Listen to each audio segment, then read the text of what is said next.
Kung meron kang bagong device katulad na lamang ng Samsung o iPhone, ito yung magandang pamalit sa mga original charger nila na kamahal-mahal naman ang presyo. 25 watts na po ito at kayang-kaya nito ibigay ang hinahanap mong fast charging.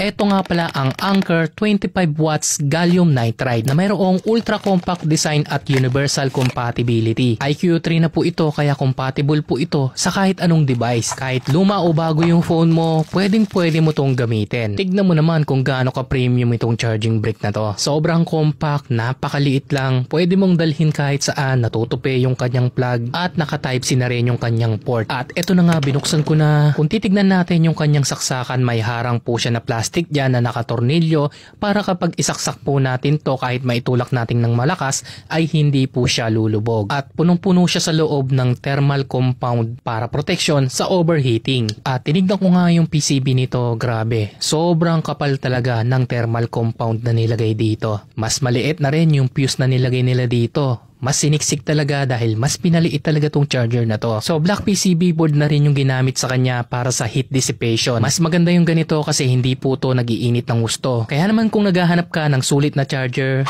try mo na to. Check mo na lang sa Yellow Basket.